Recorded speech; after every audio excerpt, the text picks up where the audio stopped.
The young and the restless spoilers shock. In the hushed early hours of a stormy evening, Tracy found herself confiding in both Jack and Chance Chancellor in the confines of a sparsely lit, wood-paneled room at the local community center. Shadows danced across the walls as Tracy recounted every detail she had uncovered regarding Alan Lawrence's suspicious involvement in the kidnapping case that had rattled their lives.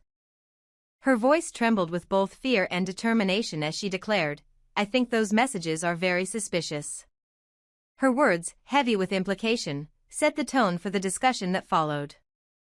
Jack leaned forward, his eyes narrowing in concentration, while Chance listened intently, occasionally interjecting with cautious observations. The trio had long suspected that Alan, with his enigmatic charm and penchant for mind games, might be entangled in something far more sinister than anyone had initially imagined. As the conversation deepened, both Jack and Chance unanimously warned Tracy against taking the risky step of meeting Alan in Paris, where his influence, and perhaps his deceptions, would be harder to track. They believed that any encounter with him on foreign soil might only deepen the mystery and endanger her further. The room grew quiet as Tracy hesitated, seeking guidance. "So, what should we do?" she asked, her eyes flickering with hope and uncertainty. "Do you think there's any chance he might come back here?" Chance queried, his voice laced with a mix of skepticism and pragmatic optimism. Tracy's initial assessment was grim. She doubted that Alan would willingly return, not without stirring up a storm of his own making. Yet, Chance, ever the strategic thinker, pointed out that Alan had a notorious reputation for enjoying psychological games. "He thrives on the thrill of uncertainty," he mused. "It's entirely possible that he might be tempted to return, perhaps to orchestrate another twist in this convoluted narrative." Just then, Jack's eyes sparkled with a sudden idea that cut through the tension. "I think the best way to approach Alan is for me to invite him home," he suggested. His voice carried a calm confidence, as if the solution had always been hiding in plain sight. He elaborated on his plan, explaining that he would call Alan and propose an invitation to come back to Genoa City, an invitation couched in the promise of reconciliation and significance. "Imagine how much it would mean to everyone," he explained, "if Alan were to attend the wedding at the Abbott estate. It wouldn't just be a reunion, it could be a turning point for all of us." Chance nodded in agreement, his expression softening into one of reluctant hope. "That might just work," he said. Without wasting another moment, Jack reached for the phone. He dialed Alan's number, each ring echoing in the quiet room like the beating of a distant drum. When Alan finally answered, Jack's tone was firm yet inviting. He explained that the impending wedding was more than a mere social event, it was an opportunity for healing and unity, a chance for Alan to reconnect with people who, despite everything, cared deeply for him. "Even if Tracy doesn't admit it outright," Jack emphasized, "your presence would mean the world to her." There was a pause on the other end of the line, a silence that stretched out as long as the tension in the room, until Alan finally agreed to return.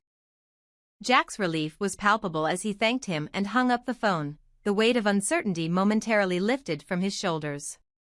As the trio settled back into their discussion, Jack laid out the next phase of their strategy with a resolve that bordered on determination.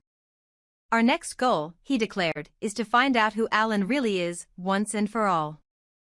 The statement wasn't merely a plan of action, it was a promise to uncover the truth buried beneath layers of deception and emotional subterfuge. Tracy's eyes shone with renewed determination as she responded, "Let me do that." There was a fire in her voice now, a declaration that she would not let the mysteries surrounding Alan remain unsolved. She vowed to convince him that her love was unconditional, a force so powerful that nothing he said or did could ever diminish it. Tracy's plan was as audacious as it was heartfelt. She believed that by appealing to Alan's deep-seated need for emotional validation, she could coax him into revealing his true self.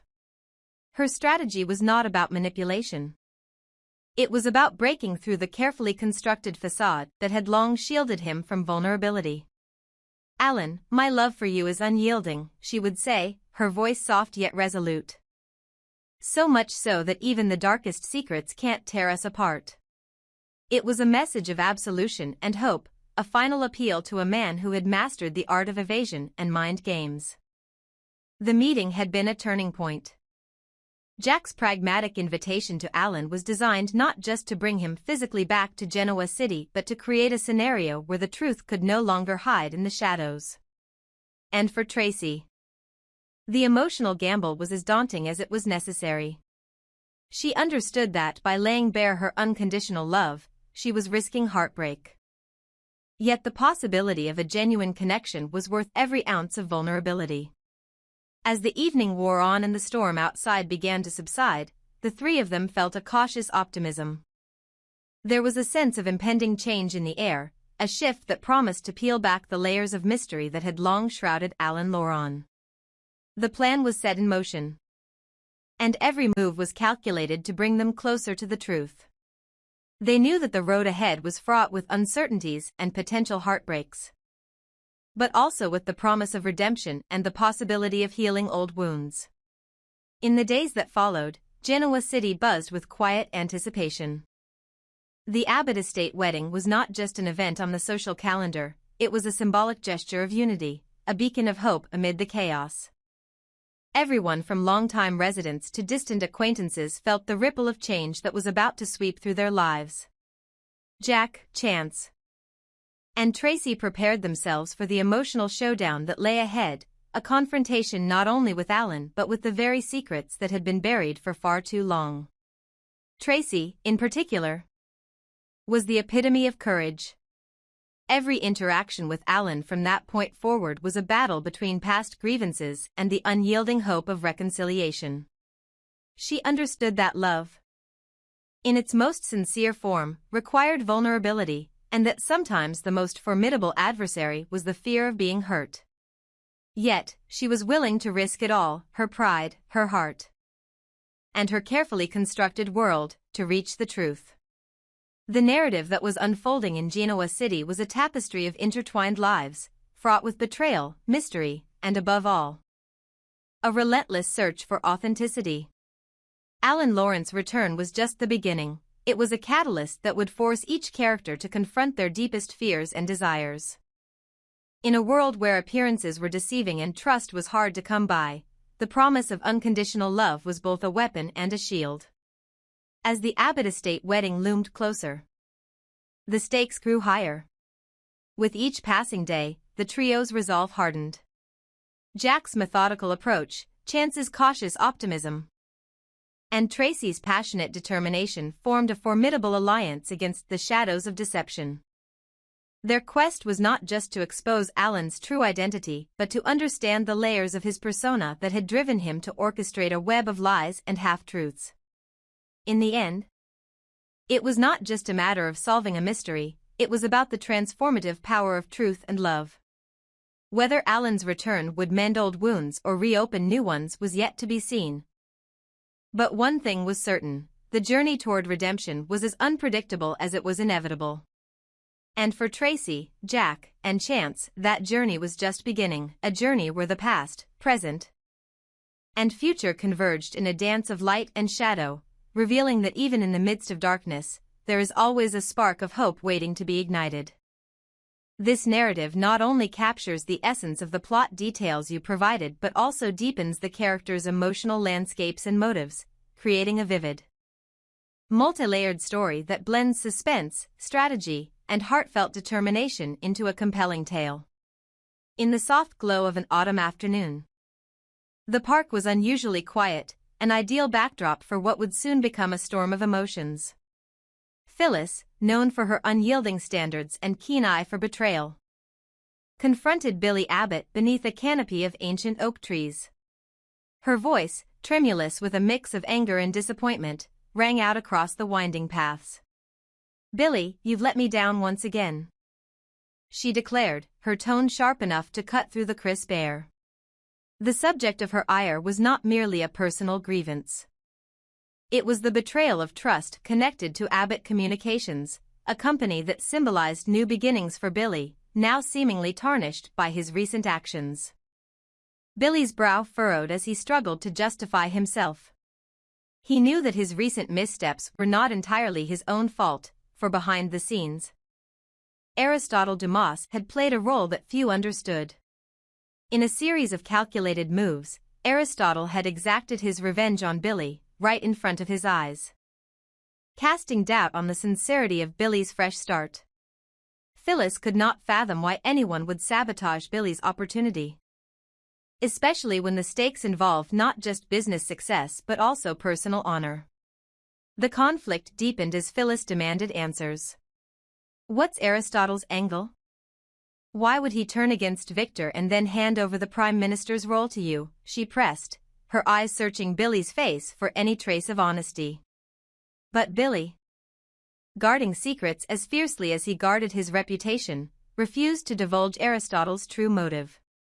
There are things you wouldn't understand, Phyllis, he replied, his voice low and hesitant. His refusal to reveal even a hint of Aristotle's intentions only fueled her fury.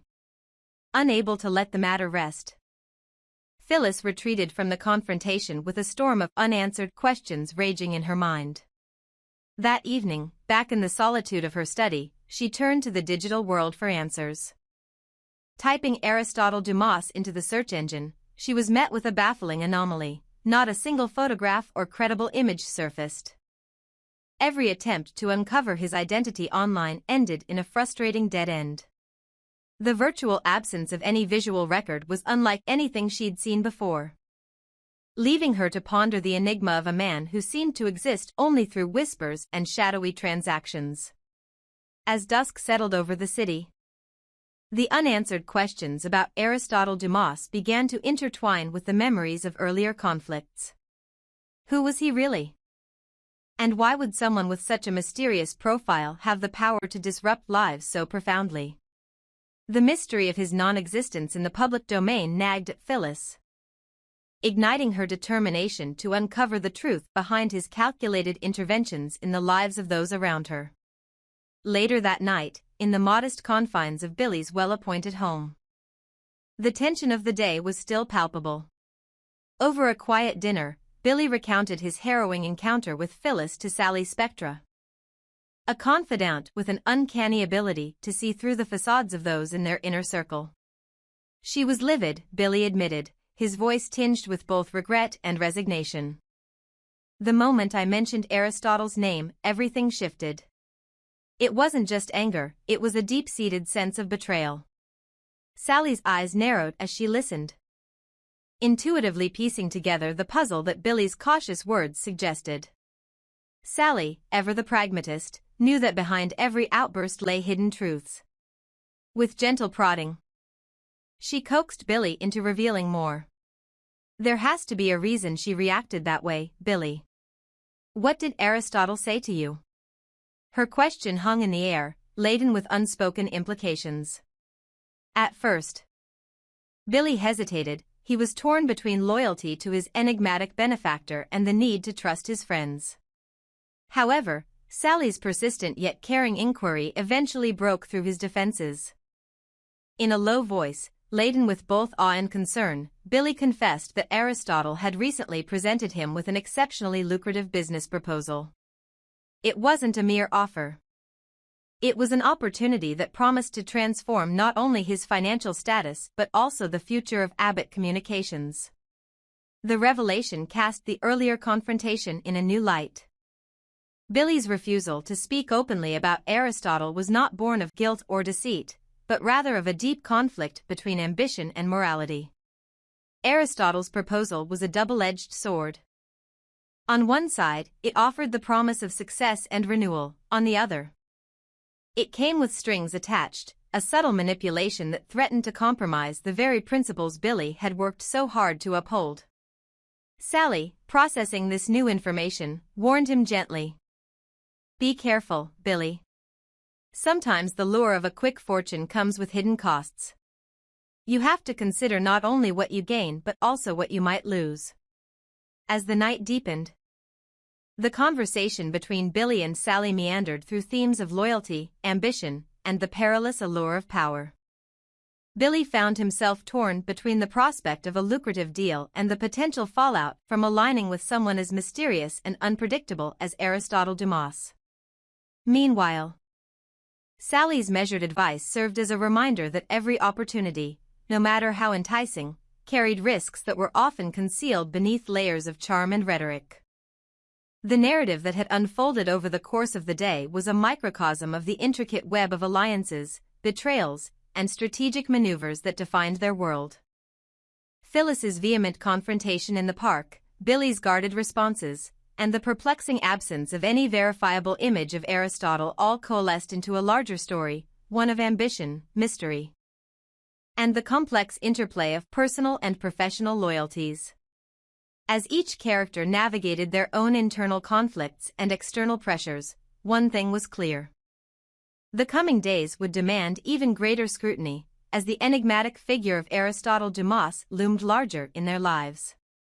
In the end, it wasn't merely about a business deal or personal vendetta, it was about the fundamental struggle between trust and ambition.